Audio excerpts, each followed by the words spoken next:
Good morning student. हमने जो आपका 11th क्लास का चैप्टर शुरू किया था, some basic concept of chemistry.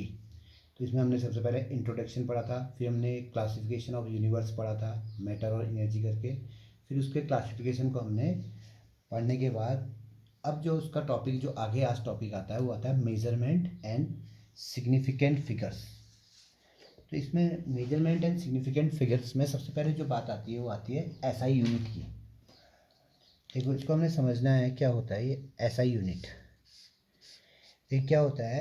Different type of unit of measurement have been in use in different part of the world.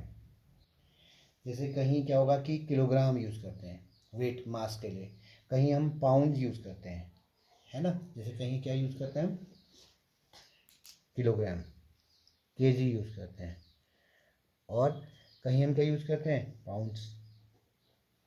किसके लिए? ये आपके मास के लिए। ऐसे ही हम क्या करते हैं, डिस्टेंस के लिए कहीं पर यूज़ करते हैं माइल, कहीं पर हम यूज़ कर रहे हैं आपका जैसे मीटर है, कहीं पर हम कर रहे हैं फरलॉन्ग्स, कहीं पर हम कर रहे हैं यार्ड। तो ये अलग अलग हुए हैं। तो क्या होता है कि इसके लिए क्या हुआ कि फिर एक कॉमन सिस्टम बनाया गया जिससे कि हम सब जगह एक ही यूनिवर्सल तरीके से पढ़ें। इसलिए हम इसको बोलते हैं सिस्टम ऑफ इंटरनेशनल यूनिट या एसआई यूनिट। तो जो एसआई यूनिट में जो होता है वो मेनली क्या होता है, 7 बेसिक क्वांटिटीज़ होती हैं। वो आपकी होती हैं जैसे लेंथ, फिजिकल क्वांटिटी, फिर mass, time, electric current, temperature, luminous intensity और अमाउंट ऑफ द सब्सटेंस। ये आपकी 7 बेसिक फिजिकल क्वांटिटी जिनके सिंबल होते हैं। अगर लेंथ है तो उसको हम एल से, मास को एम से, टाइम को टी से, इलेक्ट्रिक करंट को आई से, टेम्परेचर को कैपिटल टी से, ल्यूमिनस इंटेंसिटी को एल के नीचे यू लिख दीजिए, और amount of the substance number of mole N. तो ये 7 फिजिकल क्वांटिटी होती हैं। और इन 7 फिजिकल क्वांटिटी की जो यूनिट्स होती हैं, जैसे लेंथ की यूनिट आप लेते हैं मीटर, मास की लेते हैं किलोग्राम केजी, टाइम की लेते हैं सेकंड, ये इलेक्ट्रिक करंट की एम्पेयर, टेम्परेचर की केल्विन, टेम्परेचर केल्विन में, ल्यूमिनस इंटेंसिटी को हम लेते हैं कैंडिला सीडी, और अमाउंट ऑफ सब्सटेंस को हम बोलते हैं मोल। ठीक है, ये आपके 7 क्या हैं, बेसिक आपका हुआ हो गए, क्या कहते हैं, यूनिट। अब इसके बाद आता है दूसरा डिराइव्ड यूनिट। डिराइव्ड यूनिट का क्या है कि जो हमने ये 7 यूनिट्स पढ़ी इनसे डिराइव्ड होकर बनेंगे। मतलब जैसे सबसे पहले आ रहा है जैसे आपका एरिया। अब एरिया के लिए क्या होगा, देखिए जैसे एरिया है तो जैसे एरिया एल इंटू बी करके एरिया निकलती है, दोनों ही मीटर में है तो ये क्या हो जाएगा, मीटर स्क्वायर। ये तो जो ये मीटर स्क्वायर जो है ये डिराइव्ड यूनिट है। ऐसी वॉल्यूम है, से L into B into S से वॉल्यूम निकलेगा, यानी कि metre into metre into metre equals to metre cube. ठीक है। अब जैसे डेंसिटी होती है, डेंसिटी क्या होती है, मास पर यूनिट वॉल्यूम। क्या बोलते हैं इसको, मास पर यूनिट वॉल्यूम। तो मास पर यूनिट वॉल्यूम डेंसिटी हो गई, यानी कि किलोग्राम पर मीटर क्यूब। ये सब डिराइव्ड यूनिट है। फोर्स होता है जैसे फोर्स क्या होता है, मास इनटू एक्सेलरेशन। मास की आपको पता ही है केजी हो गई, और एक्सेलरेशन क्या हो गया, मीटर पर सेकेंड स्क्वायर। तो किलोग्राम मीटर पर सेकेंड स्क्वायर इसकी यूनिट हो गई। तो ये सब आपका डिराइव्ड यूनिट होती है। ठीक है। इसके बाद एक चीज़ आती है, इसको समझना है आपने डिराइव्ड यूनिट के बाद, कि जैसे मान लीजिए कहीं पर हमने मास लिखा है, तो उस मास को हमने लिखा है जैसे आपका 1000 ग्राम, और इस 1000 ग्राम को हम बोलते हैं 1 kg। अब इस 1000 ग्राम को हम क्या लिख सकते हैं, 1 into 10⁻³ gram equals to 1 kg। तो यहाँ पर कोई ऐसा हो गया कि 1 kg इक्वल्स टू 10⁻³ ग्राम। तो जो हम साइंस पढ़ते हैं इसमें जो वैल्यूज़ को लिखते हैं, दरअसल इसमें क्या लिखते हैं, साइंटिफिक नोटेशन लिखा जाता है। तो साइंटिफिक नोटेशन के लिए क्या होती है कि स्पेसिफिक टाइप की प्रीफिक्स यूज़ होती है। जैसे एग्जांपल के लिए देखिए, जैसे 10⁻24 है और दूसरा है 10⁻24। अब 10⁻24 के लिए जो प्रीफिक्स यूज होती है, प्रीफिक्स स्पेसिफिक प्रीफिक्स होती है योक्टो। क्या यूज होती है? योक्टो। और 10⁻24 के लिए जो होती है वो होती है योटो। समझ में आ रहा है? तो 10⁻24 के लिए हो जाएगी योक्टो और 10⁻25 के लिए हो जाएगी योटो। तो अब क्या होता है, कुछ ऐसी चीज़ें होती हैं जिनकी हम इन डिराइव्ड यूनिट से मतलब ये प्रीफिक्स क्या किसकी लगी करके ये हमने देखना है। ठीक है, तो प्रीफिक्स यूज करने के लिए आप जैसे प्रीफिक्स यूज करने के लिए हमारा क्या होता है,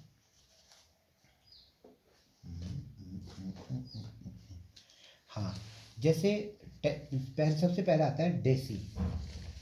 तो डेसी के लिए आपका हो जाएगा, डेसी का जो सिंबल होगा उसे स्मॉल डी से दिखाएंगे और उसकी पावर हो जाएगी 10⁻, देखो डेसी, ये वो आपका डेसी। डेसी के लिए जो आपका मल्टीप्लिकेशन फैक्टर हो जाएगा वो हो जाएगा 10⁻⁻1। क्या हो जाएगा? 10⁻⁻1 और सिंबल हो जाएगा इसका स्मॉल टी। ठीक है, ये डेसी का हो गया। ऐसे ही सेंटी, सेंटी का हो जाएगा 10⁻⁻2 और इसका सिंबल हो जाएगा सी। मिली का हो जाएगा 10⁻⁻3। मिली का क्या हो जाएगा? 10⁻⁻3 और उसका भी हो जाएगा क्या कहते हैं, एम। माइक्रो का हो जाएगा 10⁻⁻6। माइक्रो का क्या हो जाएगा? माइक्रो का हो जाएगा 10⁻⁻6 और म्यू इसका ये हो जाएगा। इसके बाद आएगा नैनो। नैनो का हो जाएगा 10⁻⁻9 और सिंबल हो जाएगा एन। फिर आएगा पीको। पीको हो जाएगा, पीको जो होगा ये हो जाएगा 10⁻12 और इसको दिखाएंगे, डिनोट करेंगे पी से। फिर आएगा फीमेटो। फीमेटो के डिनोट करेंगे एफ से और इसकी वैल्यू हो जाएगी 10⁻15। ये जो हमें बोल रहे हैं ये स्पेसिफिक प्रीफिक्स बोल रहा हूँ। ठीक है, इसके बाद आ जाएगा एटो। एटो बोले तो इसको डिनोट करेंगे स्मॉल ए से और इसकी वैल्यू हो जाएगी 10⁻18। फिर जेप्टो, जेप्टो की हो जाएगी 10⁻21 और इसको जेड से डिनोट करेंगे।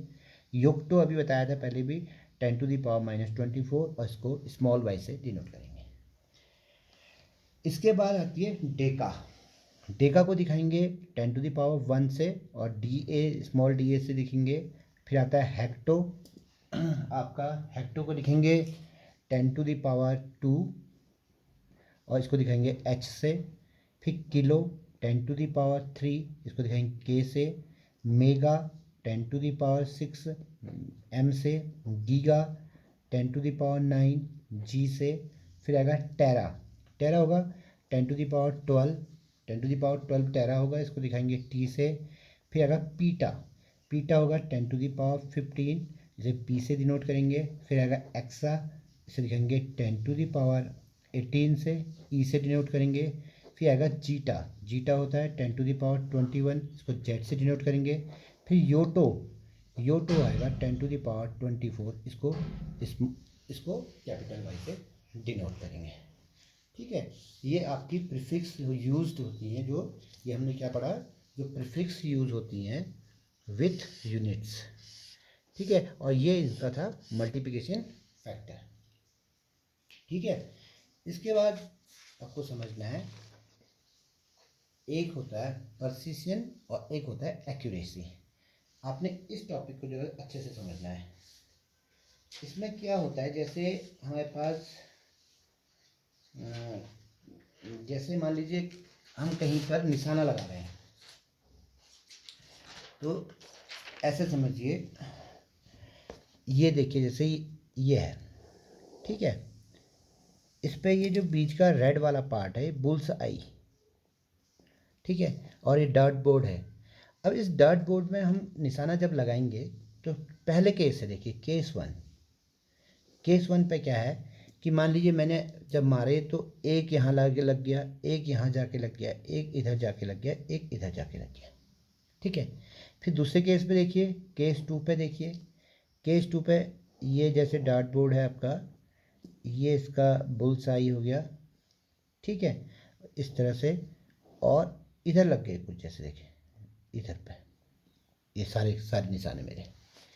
फिर केस थर्ड है, केस थर्ड को आपने समझना है, जैसे ये डार्ट बोर्ड है, ये इसमें बुल्सआई हो गई, ठीक है, इसमें लगे, जैसे एक इधर लग गया, एक इधर लग गया, एक इधर लग गया, एक इधर लग गया। फिर case number four, case number four में क्या है, ये है डार्ट बोर्ड है आपका, ये बुल्स आई है, और सारे के सारे जैसे लगभग बहुत ही नियरेस्ट आपस में ऐसे लग गए। तो इससे हम ये दो टर्म को समझते हैं, प्रिसिशन और एक्यूरेसी को। देखिए हमारा एम क्या है कि हमने जो हमारा निशाना लगाना है वो कहाँ है, बुल्सआई पे इधर लगना है। तो जो पहले केस पे क्या देखा आपने कि हमारा जो निशाने थे बुल्सआई के पास कोई भी नहीं लगा, सब इधर उधर लगे। तो एक तो बात समझ में आ गई कि एक्यूरेसी नहीं थी हमारे इसमें, कोई एक्यूरेसी नहीं थी। ए से मैं एक्यूरेसी को दिखा रहा हूँ तो इसमें एक्यूरेसी नहीं। दूसरा प्रिसिशन, प्रिसिशन का मतलब ये है कि चाहे वो राइट हो चाहे रॉन्ग हो, उससे मतलब नहीं है। मतलब इस बात से है कि एक ही चीज़ रिपीट होनी चाहिए, लगभग अप्रोक्सीमेट इक्वल होनी चाहिए वैल्यू। क्या मतलब, इस पर कोई भी निशाना सही गलत तो है ही नहीं, ये तो यहाँ था इधर लग गए तो दूर हो गए, एक्यूरेसी तो है ही नहीं। लेकिन ये चार के चार निशाने लगे बहुत दूर दूर, तो ये प्रिसिशन भी नहीं है। अब दूसरा वाला देखिए, इस पर देखिए, इस पर एक्यूरेसी निशाना हमें बुलसाई पे लगाना था, देखिए हम यहाँ लगा नहीं रहे, हमारे निशाने लगे यहाँ, लेकिन लगे बहुत नज़दीक आपस में, एक ही रेंज पे, बार बार रिपीट हो रहे हैं एक ही रेंज पे। तो ये प्रिसिशन है, एक्यूरेसी नहीं है इसमें। तीसरे वाले पे देखिए, थर्ड वाले पे क्या हो रहा है, एक्यूरेसी तो है, अब जहाँ बुलसाई पे लगना था लगभग उस पर जाके लग रहे हैं, एक्यूरेसी तो है, लेकिन प्रिसिशन नहीं है, क्योंकि फिर भी ये दूर, चारों एक ही जगह पर रिपीट नहीं कर रहे, बहुत दूर लग रहे हैं। इस वाले पे क्या है, ये एक्यूरेसी भी है, हाईली एक्यूरेट है और हाईली प्रिसिस। ये क्या है, ये इससे ऊपर वाला कहता है हाईली एक्यूरेट और लो प्रिसिस, जबकि ये क्या है, हाईली एक्यूरेट और हाईली प्रिसिस। तो ये दो टर्म को आपने समझना बहुत ज़रूरी है, समझिए। इन दो टर्म का फिर आगे बहुत जगह पर भी यूज़ आएगा। इसके बाद अगला टॉपिक आता है आपका इसमें, सिग्निफिकेंट फिगर्स। ये बहुत इंपॉर्टेंट टॉपिक चल रहा है, इसको ध्यान से देखिएगा आप। सिग्निफिकेंट फिगर्स, सिग्निफिकेंट फिगर क्या होता है कि the number of significant figures indicates the certainty with which a number is known except the last digit. और सिग्निफिकेंट नंबर निकालने के कुछ रूल होते हैं, बहुत इंपॉर्टेंट रूल है, इसे ज़्यादा ध्यान से समझिए। रूल क्या है, rule for determining the significant figure. इसे 5 रूल आते हैं। सबसे पहला जो रूल है कि ऑल नॉन जीरो, अभी एग्जांपल करेंगे तो उसमें समझ में आएगा, all non zero numbers are significant. अगर जैसे कोई भी हम नंबर लिखे हैं, जैसे मान लीजिए 812 लिख दिया या कुछ लिख दिया, जिसमें क्या है कि जीरो नंबर नहीं है, all zero number non zero, जो भी नॉन जीरो नंबर होंगे वो सिग्निफिकेंट नंबर होंगे, यानी all non zero numbers are significant. दूसरा, zero between two non zero numbers, दो नॉन जीरो नंबर्स के बीच में जितने भी जीरो आएंगे वो सब सिग्निफिकेंट होंगे। Zero between two non zero numbers is significant. Third, zero on left side of a non zero number, जो नॉन जीरो नंबर है आपका मान लीजिए 5 है, उसके लेफ्ट हैंड साइड में जो भी जीरो होगा वो क्या होंगे, नॉन सिग्निफिकेंट होंगे। या इसको हम कैसे कहते हैं कि नॉन जीरो नंबर से पहले जो जीरो आ रहे हैं वो नॉन सिग्निफिकेंट होंगे। Number 4, zero on right side, zero on right side of a non zero numbers is significant. ठीक है, जो नॉन सिग्निफिकेंट, जो नॉन जीरो नंबर है उसके राइट हैंड साइड जो भी आएंगे वो जीरो क्या होंगे, सिग्निफिकेंट होंगे। और सबसे इंपॉर्टेंट लास्ट पॉइंट इसमें, if a number is written in scientific notation then power is neglected while calculating significant number. जब मान लीजिए हमको कोई भी बड़ा नंबर दिया है, उस बड़े नंबर को हम साइंटिफिक नंबर में चेंज करेंगे। तो साइंटिफिक नंबर क्या होता है, 10 की पावर के फॉर्म पे लिख लेते हैं, और 10 की पावर की फॉर्म पे हमने इसको लिख लिया, तो उसमें जो जो भी वैल्यू जो बचेगी लास्ट, उसी को सिग्निफिकेंट नंबर में काउंट करेंगे, उसकी 10 की पावर वाले नंबर को काउंट नहीं करेंगे। ये आपने बात समझनी है, ठीक हो गया। तो अब इसका एक एग्जांपल हम करके देखते हैं, तब हमको समझ में आएगा कि कैसे सिग्निफिकेंट नंबर निकलते हैं। ठीक है, देखिए एग्जांपल करेंगे, इसको जरा ध्यान से आप देखिएगा। बहुत अच्छा एग्जांपल है, जिससे कि आपको सारे सिग्निफिकेंट नंबर निकालने में फिर समस्या नहीं होगी। जैसे देखिए, सबसे पहले एक नंबर हम ले रहे हैं, मान लीजिए 2.43। अब 2.43 के लिए रूल नंबर 1 क्या था? रूल नंबर 1 देखिए कि all non zero numbers are significant. तो इसमें ये 2.43 ये तीनों नंबर क्या हैं? आपके नॉन जीरो नंबर है। तो इसका जो नंबर ऑफ सिग्निफिकेंट फिगर कितने हो गए? इसमें 3 हो गए। कौन से रूल से? रूल नंबर 1 से। आगे समझ में? फिर अब इस वैल्यू को हम ले लेते हैं, मान लीजिए 2.043। अब आपने रूल नंबर 2 क्या देखा था? रूल नंबर 2 था आपका zero between two non zero numbers is significant. तो ये दो नॉन जीरो नंबर के बीच में जीरो आया है, तो ये भी सिग्निफिकेंट हो गए। तो 1 2 3 4, तो इसमें सिग्निफिकेंट फिगर्स कितने हो गए? 4 हो गए रूल नंबर 2 से। समझ में आ रहा है? फिर इसके बाद नंबर है, मान लीजिए 0.243। अब आपने देखा था कि जो नॉन जीरो नंबर है उसके लेफ्ट हैंड साइड जो जीरो होता है उसको सिग्निफिकेंट नंबर में काउंट नहीं करते। तो फिर इसमें सिग्निफिकेंट फिगर कितने हो गए? 3 हो गए। ठीक है, किससे? रूल नंबर 3 से। ठीक है, फिर ये वैल्यू हो गई मान लीजिए 0.2430। अब 2.30 में क्या है? 1 2 3, और जो इसके right hand side non zero के राइट हैंड साइड जो जीरो होगा उसको काउंट करेंगे, तो ये सिग्निफिकेंट नंबर होगा 4 रूल नंबर 4 से। आगे समझ में? अब मान लीजिए वैल्यू ऐसी है 0.00001। तो इसमें नॉन जीरो नंबर्स के पहले जीरो की कोई वैल्यू नहीं है, तो सिग्निफिकेंट नंबर क्या हो गया? 1 हो गया। ठीक है, अब हमने इसमें क्या करा, इस जीरो की जगह 1 ले लिया, तो वैल्यू हो गई 1.00001। तो इसमें सिग्निफिकेंट नंबर कितना? अभी सारे काउंट होंगे, तो ये 1 2 3 4 5 6, ये रूल नंबर 2 था, आपको पता है। फिर अब हमने वैल्यू ले ली, मान लीजिए 3.27 इंटू 10⁻11।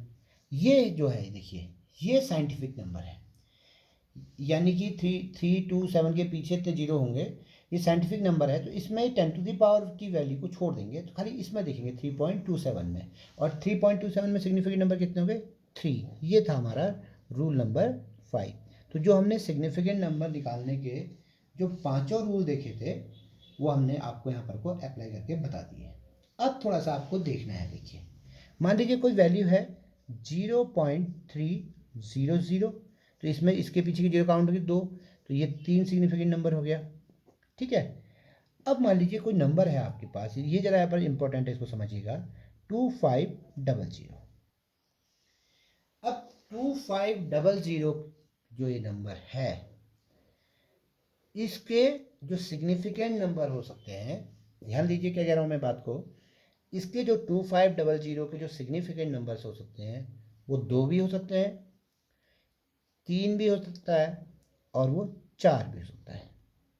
बस यहीं पर कि कुछ क्वेश्चन में आप देखेंगे कि इसके इस नंबर के सिग्निफिकेंट नंबर 2 आ जा रहे हैं, किसी में देखेंगे कि 3 आ रहे हैं, किसी में देखेंगे कि 4 आ रहे हैं। ये डिपेंड करता है, it will depends on what uncertainty are you calculating in wood, यहाँ पर कि किस में आप कैलकुलेट कर रहे हैं करके। ठीक है, जैसे नंबर 2 है, नंबर 2 का मतलब क्या है कि इसमें अनसर्टेनिटी जो है वो क्या है? ऑफ 100 की। जब अनसर्टेनिटी क्या है? 100 की है, तो उस समय सिग्निफिकेंट फिगर्स आपका हो जाएगा 2। यही अनसर्टेनिटी जब हो जाए,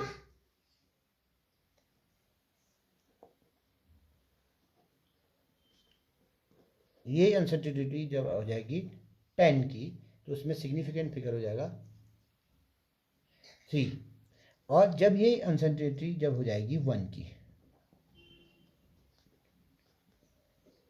किसकी हो जाएगी, ऑफ 1 की, तो उस समय ये सिग्निफिकेंट नंबर 4 हो जाएगा। समझ आया क्या कहा मैंने? 2500 एक नंबर है, इस नंबर की कंडीशन पर डिपेंड करता है कि it will depend on that uncertainty are you calculating. ठीक है, अगर आप अनसर्टेनिटी ऑफ 100 की है तो उसमें सिग्निफिकेंट नंबर हो जाएगा 2, अगर अनसर्टेनिटी ऑफ 10 की है तो सिग्निफिकेंट नंबर हो जाएगा 3, और अगर अनसर्टेनिटी क्या है, ऑफ 1 है, तो सिग्निफिकेंट नंबर हो जाएगा 4।